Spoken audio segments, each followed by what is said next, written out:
আসসালামু আলাইকুম সবাইকে। আহ, ইউটিউব চ্যানেলটা আমি অনেক বছর আগে খুলছিলাম। তো খোলার পর কোনো কন্টেন্ট আপলোড করি নাই, মানে কোর্সই করি নাই, নিজে কখনো ফেস রিভিল করি নাই। আমার মনে হয়েছে একটু ফ্রি হয় নাই তাদের ব্যস্ততা থাকে। তো এখন মনে হচ্ছে যে এই চ্যানেলটার ভিউ দেখে মনে হচ্ছে যে আমাদের যুব সমাজ বা যারাই দুইটা জিনিসে খুব বেশি ব্যাডলি এফেক্টেড, এই টপিক দুইটা নিয়ে খুব আলোচনা করা। আজকে আমি মাস্টারবেশন সম্পর্কে আলোচনা করব, এর ভয়াবহ ক্ষতি এবং সম্পূর্ণ বিশ্লেষণ আমি পাওয়ার পয়েন্ট প্রেজেন্টেশনে সাইড বাই সাইড আলোচনা করব। তো আশা করি যারাই এটাতে আহ, কি বলে এটা, এই জিনিসটা লাইফের একটা পার্ট হয়ে গেছে যাদের, যারা বের হয়ে আসতে চাচ্ছেন তারা সুফল পাবেন। আমি যেগুলো আলোচনা করতেছি এগুলা ভালোভাবে জানলে এবং ফলো করলে আশা করি আপনারা বের হয়ে আসতে পারবেন। সো শুরু করা যাক। মাস্টারভিশন এক ভয়াবহ ক্ষতি সম্পূর্ণ বিশ্লেষণ, বৈজ্ঞানিক গবেষণা ও ইসলামিক জ্ঞানের আলোকে গভীর ও বিস্তারিত আলোচনা করি আমি। সো আমরা এখানে দেখব যে এটার মাধ্যমে মস্তিষ্ক ডোপামিন কীভাবে ধ্বংস হয়, আমাদের মানসিক বিপর্যয় হয়, আহ, শারীরিক ক্ষতিপূর্ণ শিক্ষতা দেখবো, ইসলামের দৃষ্টিকোণ ইসলাম কি বলে এটাও দেখবো, এটা যে ফোনোগ্রাফির সাথে জড়িত সেটাও আমরা দেখবো। তো এটা এরপরে এটা থেকে কীভাবে বের হয়ে আসতে পারবো, মুক্তির বিস্তারিত পথ এবং 3 মাসে এর একটা বেটার রেজাল্ট আমরা দেখতে পারবো।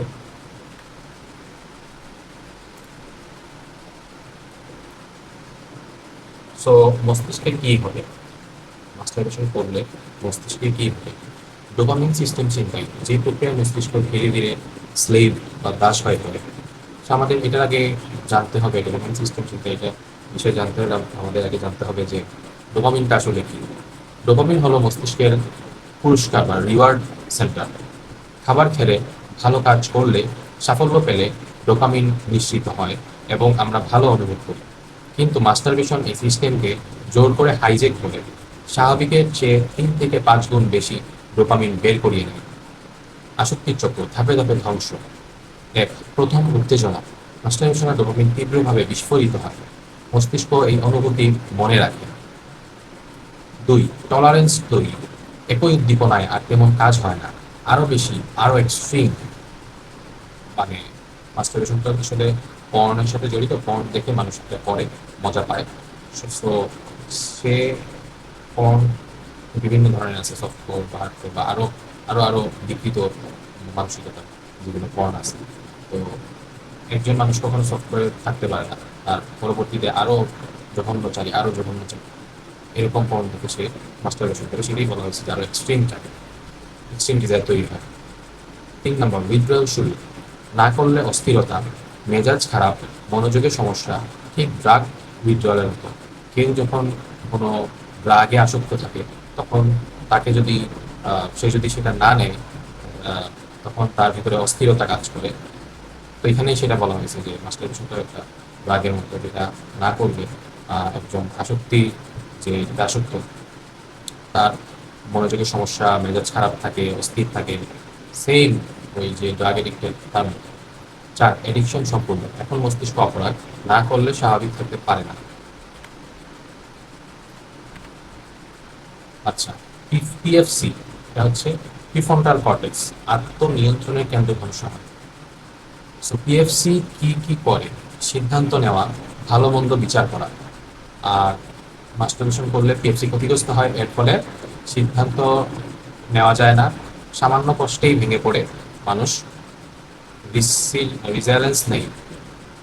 সো মাস্টারবেশন মস্তিষ্কের সবচেয়ে গুরুত্বপূর্ণ অংশটি সংকুচিত করে। আর পিএফসি কি কি করে? আত্মনিয়ন্ত্রণ, লোভ ও আবেগ দমন করা।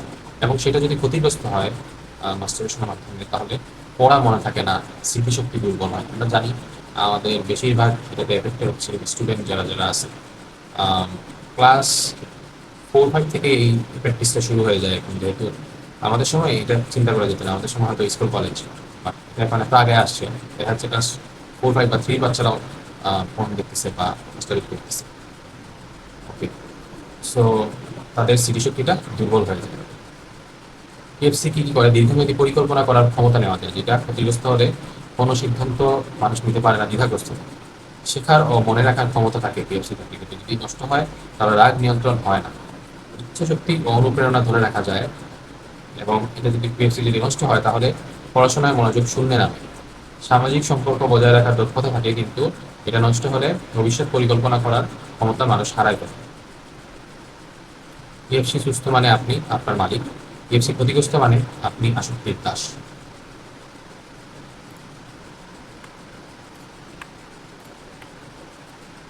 বিজ্ঞান কি বলছে? গবেষণার চাঞ্চল্যকর তথ্য। কেমব্রিজ, স্ট্যানফোর্ড ও ম্যাক্স প্ল্যাঙ্ক ইনস্টিটিউটের গবেষণা থেকে প্রাপ্ত তথ্য। কেমব্রিজ ইউনিভার্সিটি 2014 সালের একটা রিপোর্ট। পর্ন আসক্তদের মস্তিষ্ক স্ক্যানে কোকেইন আসক্তদের মতো একই ধরনের পরিবর্তন দেখা গেছে। রিওয়ার্ড সেন্টার নিউক্লিয়াস অ্যাকাম্বেন্স অতি সক্রিয় হয়ে পড়ে। ম্যাক্স প্ল্যাঙ্ক ইনস্টিটিউট 2014 রিপোর্ট অনুযায়ী যারা বেশি পর্ন দেখে তাদের ব্রেইনের স্টেরিয়াচাম অংশ ছোট হয়ে যায়। এই অংশটি মোটিভেশন ও প্লেজারের জন্য দায়ী, মানে সাধারণ জিনিসে আর আনন্দ পান না। জার্নাল অফ সেক্সুয়াল মেডিসিন 20 থেকে 40 বছর বয়সী পুরুষের মধ্যে যারা নিয়মিত, এই জিনিসটা আমি এখন বেশি উচ্চারণ করবো না, ইউটিউবে হয়তো ভায়োলেন্স দিয়ে দিতে পারে এইটা, এবং এইটা এখন থেকে আমি সাংকেতিক সিম্বলিক ভাবে প্রোনাউন্স করব। যারা নিয়মিত এম করে তাদের 64% বাস্তব সম্পর্কে এই সমস্যাটা ভোগে, যেটা তাদের আগের প্রজন্মে মাত্র 5% ছিল। চিন্তা করা যায়। নফেপ গবেষণা 1 লক্ষ+ সংশোধন। আচ্ছা, নফেপটা আমি বলে রাখি, যারা অনেকে আছে এই উদ্যোগটা নিছে। নফেপ মানে হচ্ছে নো পর্ন নো মাস্টারবেশন। তো আমরা তো এজ এ বিলিভার মুসলিম হিসেবে এটা অবশ্যই করবো, কিন্তু এখন দেখা যাচ্ছে এই মাস্টারবেশনটা, সরি আবার মুখে চলে আসতেছে পুরা ওয়ার্ডটা, যারা এম এবং পির সাথে সরাসরি জড়িত বা তাদের লাইফ এফেক্টেড করে ফেলছে, তারা মুসলিম না, মুসলিম দেশের কথা বলতেছি, অমুসলিমরাই এই নফেলটা করতেছে এবং মানুষদেরকে তারা মোটিভেট করতেছে এটা করার জন্য। এটা করলে আপনার প্রোডাক্টিভিটি বাড়ে, এটা করলে আপনি উজ্জীবিত থাকেন। তাদের তো আর নামাজ বা এটা নাই, তো তারা ওইটার দিক কথা চিন্তা করে যে এটা মানুষের শারীরিক দিক বা এই দিক তো তাদের তেমন একটা থাকে না, তাদের শারীরিক দিক বা কার্যক্ষমতা রাখার জন্য তারা এই নফেলটা করে থাকে। একটা গবেষণা অনুযায়ী 90 দিন বিরত থাকার পর 87% মানুষ মনোযোগ বৃদ্ধি পেয়েছেন, 78% বিষণ্ণতা কমেছে, 85% এই সমস্যা সেরে গেছে। সো আপনারা কিন্তু করে দেখতে পারেন, এটা করলে আপনাদের মানে ফাটাফাটি একটা রেজাল্ট করবে। এম এর ফলে শারীরিক ক্ষতি কি হয় আমরা এটা দেখব। শারীরিক ক্ষতি হরমোন ও যৌন স্বাস্থ্যের বিপক্ষে প্রতিটি বীর্যপথে যা হারায়, এবং কেন এটি জমা রাখা জরুরি। Testosterone পুরুষত্বের hormone. টেস্টোস্টেরন কিন্তু পুরুষের জন্য একটা অনেক এসেনশিয়াল একটা হরমোন। সো সো টেস্টোস্টেরন একজন পুরুষের আত্মবিশ্বাস, শক্তি, পেশি শক্তি, যৌন ক্ষমতা ও মানসিক দৃঢ়তার জন্য দায়ী। অতিরিক্ত মাস্টারবেশনে এই হরমোনের মাত্রা কমে যায়। এখানে লেখছে অতিরিক্ত, কিন্তু মাস্টারবেশন করলেই এটা কমে যায়। এক গবেষণায় দেখা যায় 7 দিন বিরত থাকলে টেস্টোস্টেরন 45.7% পর্যন্ত বাড়ে। চিন্তা করে দেখছেন, 45.7%, মানে প্রতিটি বীর্যপাত আক্ষরিক করতে আপনার পুরুষত্ব কমিয়ে দিচ্ছে। প্রোল্যাক্টিন সার্জ ইচ্ছা শক্তির ঘাতক। বীর্যপাতের পরপরই প্রোল্যাক্টিন হরমোন তীব্রভাবে বেড়ে যায়। এই হরমোন যৌন ইচ্ছা কমায়, ক্লান্তি ও অবসাদ তৈরি করে, ডোপামিন সংবেদনশীলতা আরও কমায়। এটি পোস্ট নাট ক্ল্যারিটি বা বীর্যপাতের পরে অপরাধ বোধের জৈবিক কারণ। আছে না যে এটা করার ফলে আমাদের অপরাধ বোধ ব্যাপারটা আমরা রিগ্রেট করে থাকি, ইস কেন করলাম, কিন্তু পরের বার আবার ঠিকই করি। জিঙ্ক ও সেলেনিয়াম জীবনী শক্তির উৎস হারানো। প্রতি মিলিলিটার বীর্যে 3 মিলিগ্রাম জিঙ্ক থাকে, যা রোগ প্রতিরোধ, ডিএনএ সংশ্লেষণ ও ঘা সারানোর জন্য অপরিহার্য। এই লাইনটা আমি আবার বলি, প্রতি মিলিলিটার বীর্যে 3 মিলিগ্রাম জিঙ্ক থাকে, যা রোগ প্রতিরোধ, ডিএনএ সংশ্লেষণ বা ঘা সারানোর জন্য অপরিহার্য। সেলেনিয়াম থাকে যা থাইরয়েড ও শুক্রাণুর ডিএনএ রক্ষা করে।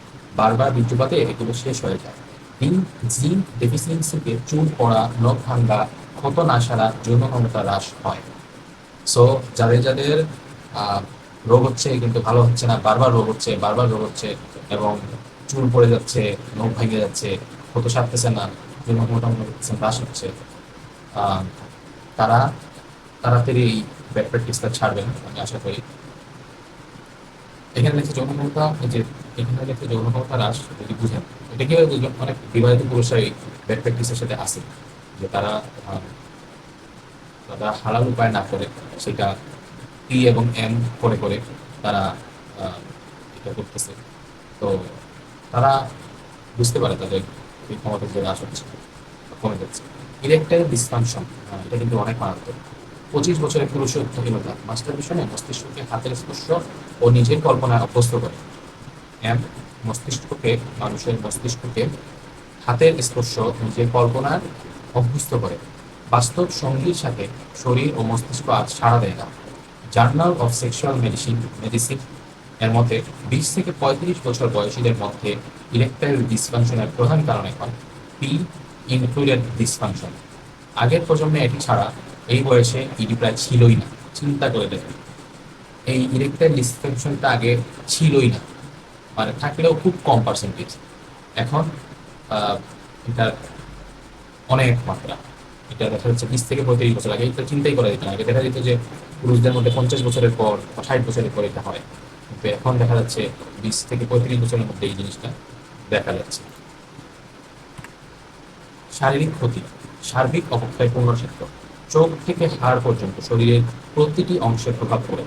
শক্তি ও প্রাণশক্তি, যে তৈরিতে শরীর প্রচুর এটিপি শক্তি খরচ করে, বারবার বিচলতে, সারাদিন ক্লান্তি, দুর্গম ভাব, ব্যায়ামে আগ্রহ নেই, কাজে এনার্জি নেই। অনেকে ভাবেন অন্য কারণ, মূল কারণটা ধরতেই পারেন না।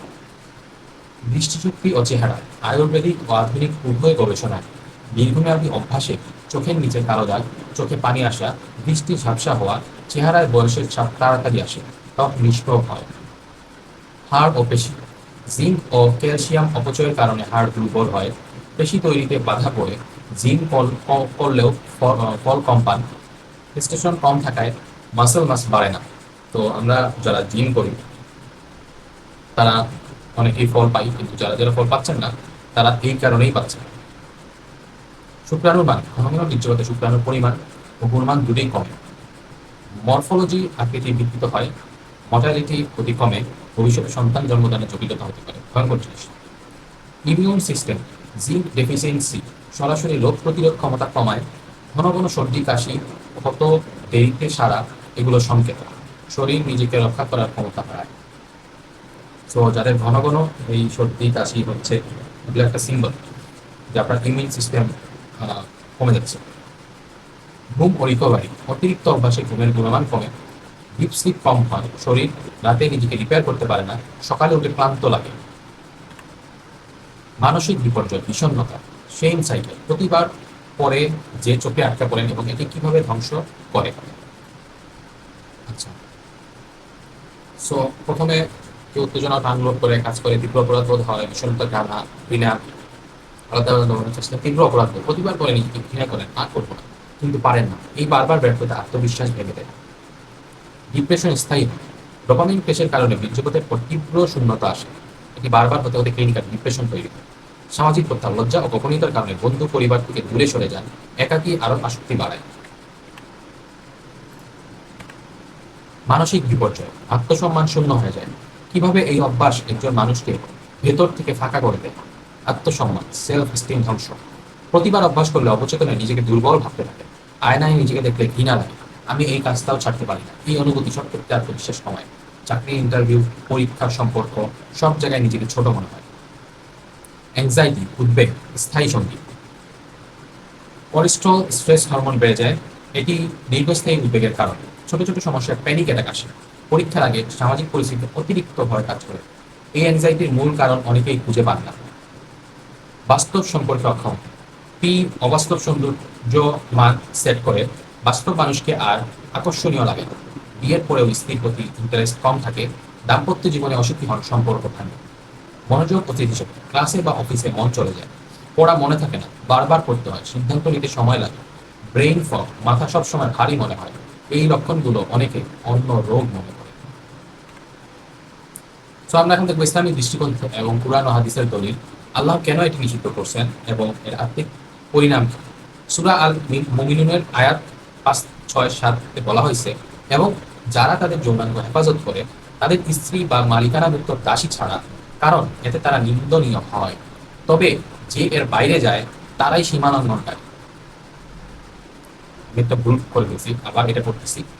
এবং যারা তাদের যৌনাঙ্গ হেফাজত করে তাদের স্ত্রী বা মালিকানাভুক্ত দাসী ছাড়া, কারণ এতে তারা নিন্দনীয় নয়।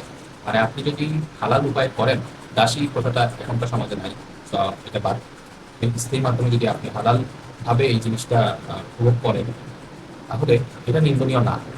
তবে যে এর বাইরে যায় তারাই সীমালঙ্ঘন করে। এর বাইরে কারা যায়? যারা পি দেখে এম করে। বুঝে নেন। এই আয়াত থেকে ইমাম শাফেঈ, ইমাম মালিক এবং অধিকাংশ ফকিহ এম কে হারাম বলেছে, কারণ এটি স্ত্রী ছাড়া তৃতীয় পথ। সূরা আল ইসরা আয়াত ৩২। এবং তোমরা বেবিচারের কাছেও যেও না, নিশ্চয়ই এটি অশ্লীল কাজ ও মন্দ পথ। এখানে সবাই মনে করে যে এটা করো না, কিন্তু এটা না। আল্লাহ বলছে কিন্তু অশ্লীলতার কাছেও যেও না, কারণ আল্লাহ জানে উনি আমাদেরকে এমনভাবে সৃষ্টি করছেন যেভাবে মানুষ নিজেকে কন্ট্রোল করতে পারবে না। এই জন্য আল্লাহ বলছে যে তুমি এইটার কাছেও যেও না। যেভাবে আপনি চিন্তা করেন আল্লাহ আদম আলাহিসাল্লামকে বলছিলেন ওই গাছটার ফল খেও না। আলেমরা বলেন মাস্টারবেশন বেবিচারের কাছে যাওয়ার একটি পথ, তাই এটিও নিষিদ্ধ। হাদিস এবং সহিহ বুখারীতে বলা হয়েছে। আচ্ছা, এখানে হাদিসের রেফারেন্স উল্লেখ নাই। আচ্ছা, আমরা পড়ি কি বলছে। হে যুবকরা, তোমাদের মধ্যে যে সক্ষম সে যেন বিয়ে করে, কারণ এটি দৃষ্টি অবনত রাখতে ও লজ্জাস্থান হেফাজত করতে বেশি সাহায্য করে। আর যে অক্ষম সে যেন রোজা রাখে, কারণ রোজা তার জন্য ঢাল। নবীজি সাল্লাল্লাহু আলাইহি ওয়াসাল্লাম সরাসরি সমাধান দিয়েছেন বিয়ে বা রোজা। মুসলিম কথা বলেননি, কারণ এটি সমাধান নয়। আচ্ছা, গুনাহ যেভাবে ইসলামিক দৃষ্টিকোণ থেকে আত্মিক ক্ষতির সমাধান। গুনাহ যেভাবে অন্তরকে মৃত করে দেয়, ফেরার পর আত্মিক ক্ষতির স্তর। প্রথম স্তর হায়া, লজ্জাশীলতা কমে, যা ইমানের অঙ্গ। লজ্জা গেলে ইমানও দুর্বল হয়। দ্বিতীয় স্তর ইবাদতে মিষ্টতা হারায় না, আমাদের মন বসে না, কোরআন পড়তে ভালো লাগে না। তৃতীয় স্তর অন্তরের দাগ পড়ে, হাদিসে বর্ণিত আল্লাহর প্রতি সংযোগ বিচ্ছিন্ন হয়। চতুর্থ স্তর গুনাহকে আর গুনাহ মনে হয় না, অনুশোচনা চলে যায়। পঞ্চম স্তর দুয়া কবুল না হওয়ার অনুভূতি, আল্লাহর রহমত থেকে দূরে সরে যাওয়া। ইসলামের সমাধান কি? বিয়ে করুন, হালাল পথে চাহিদা পূরণ করুন, নবীজির নির্দেশ। রোজা রাখুন, এটা আমাদের জনশক্তি নিয়ন্ত্রণের সর্বোত্তম পন্থা। তাওবা করুন, আল্লাহ গফুরুর রহিম, তিনি ক্ষমা করবেন। জিকির করুন, বেশি বেশি আল্লাহর স্মরণ, মন শুদ্ধ রাখে। গাজওয়ায়ে বাসর, দৃষ্টি অবনত রাখুন, ফিতনা দরজা বন্ধ করুন। এখানে আমার একটা পরামর্শ হলো, আপনি আর নিজের তো চেষ্টা করবেনই, সাথে আপনি যদি কোনো কনসালটেন্টের কাছে না, কারণ এই জিনিসগুলো পরিবারের বা ফ্রেন্ড সার্কেলের সাথে অনেক সময় শেয়ার করা যায় না। তো যে এক্সপার্ট এই বিষয়ে, যে এগুলা বেড প্র্যাকটিস থেকে বের করতে সাহায্য করতেছে, বিনিময়ে একটা হয়তো তার রুজির জন্য কিছু হয়তো আর্থিক ফিনান্সিয়াল সে চাচ্ছে বা নিচ্ছে, তো আপনি তাদের সাথে কন্ট্যাক্ট করতে পারেন। তোমার লাইফ স্ক্রিনটা এগুলো নিয়ে কাজ করে। তারপরে আমার জানা মতে মিনহাজ ভাই, ওনার লাস্ট ম্যানেজার, ওনাদের একটা অ্যাপও আছে, ওনাদেরও আপনারা ফলো করতে পারেন এবং ওনাদের সার্ভিসটাও নিতে পারেন, খুবই ভালো।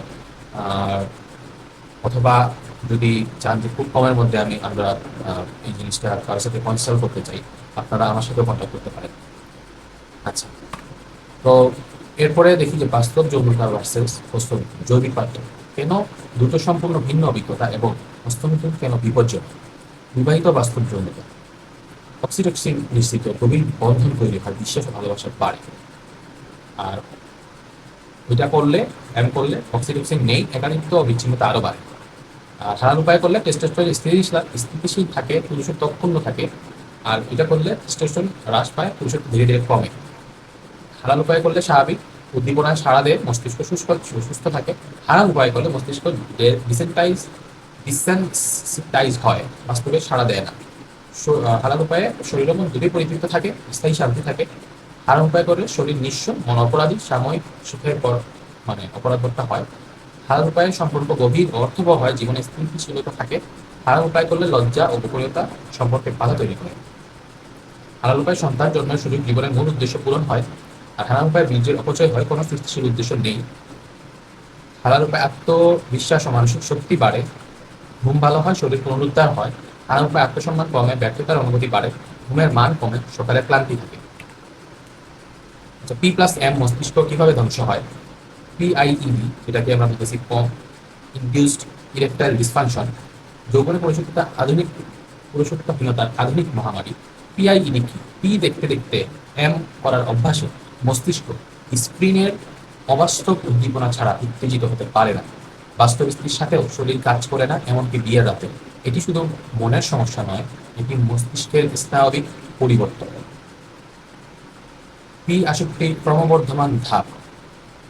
সো এখানে আমরা দেখতেছি যে সাধারণ পর্ণ শুরুতে কাজ করে, আরও এক্সপ্লিসিভ চাই, টলারেন্স শুরু, এক্সট্রিম ক্যাটাগরির পি চাই, এরপরে বাস্তব বোরিং রিয়ারিং সম্পূর্ণ পিআইডি যৌবনের ব্যর্থতা। গবেষণার তথ্য, ক্যামব্রিজ ইউনিভার্সিটি 2014 একটা রিপোর্ট অনুযায়ী পর্ন আসক্তিতে ব্রেইন স্ক্যানে কোকেইন আসক্তিদের মতো হিউ রিয়েক্টিভিটি পাওয়া গেছে। জার্নাল অফ সেক্সুয়াল মেডিসিন 20 থেকে 35 বছর বয়সে 64% এই রোগে ভুগে, যা মাত্র 20 বছর আগে 5% ছিল। চিন্তা করছি 5%, 20 বছর আগে ছিল, এখন 64%। পি প্লাস পিআইডি রিকভারি সম্ভব কিন্তু কঠিন। কিভাবে মস্তিষ্ক নিজেকে ঠিক করে এবং কতদিন লাগে? নিউরোপ্লাস্টিসিটি, মস্তিষ্কের নিজেকে সরিয়ে নেওয়ার ক্ষমতা। বিজ্ঞান প্রমাণ করেছে যে মস্তিষ্ক পরিবর্তনযোগ্য। পি ও এম বন্ধ করলে মস্তিষ্কের নিউট্রাল পাথওয়েজ নতুনভাবে গড়ে ওঠে। এই প্রক্রিয়াকে বলে নিউরোপ্লাস্টিসিটি, তবে এটি সময় সাপেক্ষ, ধৈর্য লাগে। সো আপনি যখন এটা ছেড়ে দিবেন এই দুটো অভ্যাস, 1 থেকে 14 দিনের মধ্যে কি হবে? উইথড্রল, অস্থিরতা, ঘুমের সমস্যা, বিরক্তি, মাথা ব্যথা, এটাই প্রমাণ শরীর পরিবর্তন হচ্ছে। এই কষ্ট সহ্য করতে হবে। 14 থেকে 30 দিনের মধ্যে আর্লি রিকভারি হবে, শক্তি ধীরে ধীরে বাড়বে, মনোযোগ উন্নত হবে, মাঝে মাঝে আর্জ আসবে, এটাই স্বাভাবিক। এই সময়টা সবচেয়ে কঠিন। তারপর 30 থেকে আপনি 14 থেকে 30 দিন পর্যন্ত সাকসেসফুলি নফেব এটার মধ্যে নাই, এটা ছেড়ে দিচ্ছেন। এরপরে 30 থেকে 60 দিনে এটা কি হবে? Rearing phase. ডোপামিন সিস্টেম মেরামত শুরু, সাধারণ জিনিস আবার আনন্দ পাচ্ছেন, সামাজিক উদ্বেগ কমছে, বাস্তব মানুষের প্রতি আকর্ষণ ফিরছে। এবং আপনি যদি 2 মাস এটা থেকে বিরত থাকতে পারেন, তাহলে 60 থেকে 90 দিনের মধ্যে আপনার কি হবে? Restoration phase. পাইপ সম্পূর্ণ বা আংশিক ঠিক হয়, আত্মবিশ্বাস শীর্ষে, মস্তিষ্ক প্রায় স্বাভাবিক, জীবন নতুন দিগন্ত খোলে। মনে রাখুন, রিল্যাপস মানে হার নয়, আবার উঠে দাঁড়ান, প্রতিটি দিন বিরত থাকা জয়। তো মুক্তির বিস্তারিত বৈজ্ঞানিক কৌশল, শুধু ছাড়বো বললে হয় না, সঠিক পদ্ধতি জানতে হবে। পরিবেশ আবিষ্কার করুন, এনভায়রনমেন্ট কন্ট্রোল। ফোন ও কম্পিউটারে ই ব্লকার ইনস্টল করুন, এখানে বিভিন্ন ব্লকারের নাম দেওয়া আছে। সোশ্যাল মিডিয়া ট্রিগার হওয়া অ্যাকাউন্টস আনফলো করুন, রাতে ফোন বেডরুমে রাখবেন না। ইন্টারনেট ব্যবহারের সময় ও জায়গা নির্ধারণ করুন। মাইন্ডফুলনেস ও নামাজ, যখন আর্জেসের সাথে সাথে কাজ করবেন না, 5 থেকে 10 মিনিট অপেক্ষা করুন। আর্জ ওয়েবের মতো আসে এবং চলে যায়। নামাজের সময় নামাজ পড়ুন, গভীর শ্বাস নিন, আর্জকে অবজার্ভ করুন, এটাকে পরিচিত শত্রু হিসেবে দেখুন। আর্জ মানে আপনার করার ইচ্ছা আছে, এটাই। শারীরিক শক্তির সঠিক নির্গমন, দৈনিক 30 থেকে 60 মিনিট ব্যায়াম করুন। কোল্ড শাওয়ার নিন যখন আর্জ আসে, বৈজ্ঞানিকভাবে প্রমাণিত কার্যকর। শরীরকে ক্লান্ত রাখুন, অলসতা আর্জ বাড়ায়। ব্যায়াম এন্ডোরফিন তৈরি করে, যা ডোপামিন এর স্বাস্থ্যকর বিকল্প। অ্যাকাউন্টেবিলিটি ও ট্র্যাকিং, কোনো বিশ্বস্ত বন্ধু বা আলেমকে জানান। লজ্জার চেয়ে সাহায্য বেশি জরুরি। নোফেপ অ্যাপ বা ডায়েরিতে দিন গণনা করুন। প্রতিটি স্ট্রিক উদযাপন করুন। রিল্যাপস হলে কারণ বিশ্লেষণ করুন, হার মানবেন না। মুক্তির পর ইসলামিক ও মানসিক পুনরুত্থান, আত্মিক শক্তি দিয়ে শয়তানকে পরাস্ত করুন, ইসলামিক হাতিয়ার। বিয়ে, রোজা, তাহাজ্জুদ ও দোয়া। আচ্ছা, এটা আবার পড়ি আমি। বিয়ে, নবী সাল্লাল্লাহু আলাইহি ওয়াসাল্লাম বলেন, যে সক্ষম সে বিয়ে করুক, হালাল পথে চাহিদা পূরণ সবচেয়ে কার্যকর সমাধান। বিয়ের চেষ্টা করুন, আল্লাহ রিজিক দিবেন। রোজা, ঢাল, সোমবার, বৃহস্পতিবার বা আইএমএ বীজের রোজা রাখুন। আমরা জানি মাসে 3টা দিন, আরবি 13, 14, 15 আইএমএ বীজ নবী সাল্লাল্লাহু আলাইহি ওয়াসাল্লাম রাখতেন, আপনারাও রাখুন। রোজা শরীর ও মনের চাহিদা কমায়, এটা বৈজ্ঞানিকভাবে প্রমাণিত। তাহাজ্জুদ ও দোয়া, রাতের শেষ ভাগে উঠুন, আল্লাহর সামনে কাঁদুন, এখানে একটা দোয়া বলা হয়েছে, এটাও আপনারা পড়তে পারেন। গাজওয়ায়ে বাসর, চোখ হলো ফিতনার প্রথম দরজা, হারাম দৃশ্য দেখলে সাথে সাথে চোখ সরান, আউযুবিল্লাহ পড়ুন। মানসিক পরিচয় পরিবর্তন, আমি একজন আসক্ত ব্যক্তি নয়, আমি একজন মুমিন যে সংগ্রাম করছি, এই পরিচয় নিয়ে কিভাবে নিজেকে দেখেন তাই আপনি হন। ট্রিগার চিহ্ন, কোন পরিস্থিতিতে আর্জ বা আকাঙ্ক্ষা আসে? রাতে একা, বোরিং সময়, স্ট্রেসে, ট্রিগার চিনি সেই পরিস্থিতি এড়িয়ে চলুন বা পরিকল্পনা করুন। রিপ্লেসমেন্ট অ্যাক্টিভিটি, আর্জ এলে ব্যায়াম, কোরআন তিলাওয়াত, বন্ধুকে কল, ঠান্ডা পানি পান, বাইরে যান, আগে থেকে পরিকল্পনা করুন। দীর্ঘমেয়াদী লক্ষ্য, কেন ছাড়তে চান? বিয়ে, সুস্থ জীবন, আল্লাহর সন্তুষ্টি। লক্ষ্য, তার লক্ষ্য স্পষ্ট করুন। আর জেলে সেই লক্ষ্যটা রিমেম্বার করুন। আচ্ছা, 90 দিনের রূপান্তর, এগুলা আমরা দেখে ফেলছি এই জিনিসটা। তারপরেও আমি আবার দেখাই। আপনাদের রিকল হবে। সপ্তাহে সপ্তাহে কি হয় এটা ছাড়লে, বিরত থাকলে শরীর ও মস্তিষ্কে যে অবিশ্বাস্য পরিবর্তন হয়। সপ্তাহ 1, দিন 1 থেকে 7, টেস্টোস্টেরন 45% পর্যন্ত বাড়তে শুরু করে। উইথড্রয়াল সিমটমস, অস্থিরতা, ঘুমের সমস্যা কমে। কঠিন সময়, এইটা হচ্ছে এই যে 1 থেকে 7 দিনের মধ্যে প্রথম সপ্তাহটা খুবই কঠিন সময়, কিন্তু প্রথম সপ্তাহ পার করতে পারলে অনেক কিছু সহজ হয়। আচ্ছা, সপ্তাহ 2 থেকে 3, দিন 8 থেকে 21, শক্তি ধীরে ধীরে বাড়ছে, চোখে আলো আসছে, ত্বক উজ্জ্বল হচ্ছে। ব্রেইন ফগ কমবে, মনোযোগ বাড়বে। এখনো আজ আসে, আর সার্ফিং প্র্যাকটিস করবে, মানে আর আসলে যা যা করতে ছিল প্র্যাকটিস করবে, এটাই বা করে। সপ্তাহ 4 থেকে 6, দিন 22 থেকে 42, হরমোন স্থির হচ্ছে, ব্যায়ামের ফল বেশি পাচ্ছেন, ঘুম গভীর হচ্ছে, আত্মবিশ্বাস উল্লেখযোগ্যভাবে বাড়ছে, ডিপ্রেশন কমছে, মানুষের সাথে সহজ হচ্ছে। সপ্তাহ 7 থেকে 9, দিন 43 থেকে 63, পাইপ এর উপসর্গ কমছে, শরীরে শক্তি ও তারুণ্য ফিরছে। ডোপামিন সিস্টেম প্রায় স্বাভাবিক, জীবনের লক্ষ্য স্পষ্ট, পড়াশোনায় মনোযোগ বেশি, অনেক বেশি। সপ্তাহ 10 থেকে 13, দিন 64 থেকে 90, যদি আপনি এই পর্যন্ত চলে আসেন, সম্পূর্ণ শারীরিক পুনরুদ্ধার, পুরুষত্ব পূর্ণ মাত্রায় ফিরছে, ইমিউন সিস্টেম শক্তিশালী হচ্ছে, নতুন মানুষ আত্মবিশ্বাসী, কেন্দ্রীভূত, উদ্যমী হচ্ছে, জীবনে অর্থ খুঁজে পাচ্ছে। আচ্ছা, এটা শেষ স্লাইড আমার। তো শেষ স্লাইডে এই মুহূর্তে সিদ্ধান্ত নিন, আপনার মস্তিষ্ক প্রতিদিন সংকুচিত হচ্ছে, আপনার পুরুষত্ব প্রতিটি বীর্যপাতে কমছে, আপনার আত্মসম্মান ধীরে ধীরে শূন্য হচ্ছে, আপনার আল্লাহর সাথে সম্পর্ক দুর্বল হচ্ছে, আপনার ভবিষ্যৎ বিবাহিত জীবন ঝুঁকে পড়ছে। আজই তবা করুন, আজই শুরু করুন, আপনি পারবেন, আল্লাহ সাহায্য করবেন। তো এটা ছিল আজকে আমার আলোচনার বিষয়বস্তু। আমি অনেক ইন্টারনেট ঘেঁটে রিসার্চ করলাম যে পি সম্বন্ধে সবাই বা পর্নোগ্রাফি সম্বন্ধে সবাই বলে, বা এর ব্যাড এফেক্ট, খারাপ দিক, বা এর কুফলগুলো সবাই তুলে ধরে, কিন্তু এম নিয়ে তেমন একটা আলোচনা পাওয়া যায় না। আমাদের ডাক্তার শামসুল আলমিন শক্তি ভাই উনি আলোচনা করেন, দেখা যায় আসিফ আদনান আছেন, ওনারা আলোচনা করেন, ওনাদের বইও আছে এগুলো নিয়ে। কয়েকটা নাম, বইয়ের নাম আমি বলতে পারি, যেমন মুক্ত বাতাসের খোঁজে, তারপরে ঘুরে দাঁড়াও, ওয়াহেল ইব্রাহিমের বই, তারপরে আরো বিভিন্ন বই আছে, বিনাজ ভাইয়ের একটা আছে মুক্তি সম্ভব। সো এইগুলা আপনারা অবশ্যই কিনবেন যদি এই দুইটা অভ্যাসের সাথে আপনারা জড়িত থাকেন। আমি কেন এগুলো জানি, কারণ আমি আমার মিনাজ ভাইয়ের সাথে কন্ট্যাক্ট আছে, ভাইয়ের সাথে অনেকদিন আগে থেকে সম্পর্ক, এগুলো নিয়ে অনেক ডিসকাস হয়। তো ওনার কমিউনিটিতে আমি আছি, so আমি বুঝতে পারি যে মানুষ কি পরিমাণ এফেক্টেড, এবং আহ, আমাদের মুমিন ভাইয়েরা বা মুসলমান ভাইয়েরা যাই বলেন, ওনারা এটা থেকে বের হয়ে যেতেছেন, এটাই অনেক বড় কিছু। কারণ অনেকে এটা পরে মনে করে যে গুণা করতেছি, বুড়া বয়সে গিয়ে তওবা করে নিব, কিন্তু না, এটা অনেকের লাইফ ফেল করে দিচ্ছে বুড়া বয়সে যাওয়ার আগে। সো তারা সতর্ক হয়েছে, এবং সতর্কতার সাথে তারা এই জিনিসটা ছাড়তে যাচ্ছে, যেটা অবশ্যই প্রশংসনীয়, এবং আশা করি তারা ছাড়তে পারবে সবাই। এটা একটা মারাত্মক বলা যায় প্যান্ডেমিক বলা যায়, কারণ আহ, এটাই একমাত্র প্যান্ডেমিক যেটা নিয়ে মানুষ কথা বলে না। এটা আহ, নিয়ে কথা বলাটা একটা ট্যাবু, বাট এটা দেখা কিন্তু ট্যাবু, এটা কিন্তু আপনার ছেলেমেয়েরাই দেখতেছে। আপনি যতই মনে করেন যে আপনার ছেলেমেয়েরা নামাজ পড়তেছে, বা নামাজ না পড়লেও খারাপ কোনো কাজ করতেছে না, তারা রুমের ভিতরে বিষয় করতেছে, আপনারা জানতেছেন না। একটা স্মার্টফোন দিয়ে কি কি করা যায় আমাদের বাবা মাদের হয়তো কোনো আইডিয়াই নেই, বুঝছেন? তো সবাই চেষ্টা করুন, যারা যারা এই দুইটা বদ অভ্যাসের সাথে আছেন। আহ, এটা কোনো বয়স মানে না। আরেকটা জিনিস বলে দিই, আপনি আহ, এখন তো 6-7 বছরের আহ, ছেলেমেয়েরাও এগুলো দেখতেছে, নাউজুবিল্লাহ। 6-7 বছর থেকে আপনি হাইয়েস্ট 60-70 বছর পর্যন্ত এ- এটা কনজিউম করতেছে, এই জিনিসটা কনজিউম করতেছে। আপনি চিন্তা করেন, মানে আসলে কেন এত $1 বিলিয়ন ইন্ডাস্ট্রি বলা হয় এই পর্নোগ্রাফি ইন্ডাস্ট্রিকে? আপনি চিন্তা করেন, বাংলাদেশের 18 কোটি মানুষের মধ্যে, আমি জানি না এই রিসার্চটা করা হয়েছে কিনা, কিন্তু যদি করা হয়ে থাকে তাহলে আমি বিশ্বাস করি যে 10 কোটি এটা নিয়ে এফেক্টেড হচ্ছে। সো আমরা আম, এটা থেকে বের হয়ে আসার চেষ্টা করব, কারণ আপনি কিন্তু ইমানের সাথে নেগোশিয়েট করতেছেন, আপনার যে কোনো সময় মৃত্যু হয়ে যেতে পারে।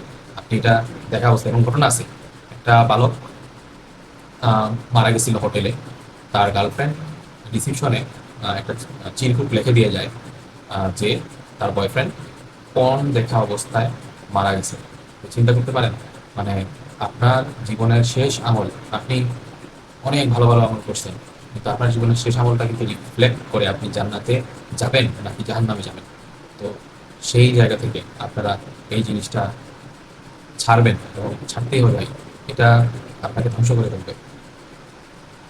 সো আমি এই জন্য এই এম নিয়ে বেশি আলোচনা করলাম আজকে, কোনোদিন বি নিয়ে করবো ইনশাল্লাহ। সবাই কমেন্ট বক্সে জানাবেন যে আপনাদের এই ভিডিওটা কি ভালো লাগছে কিনা।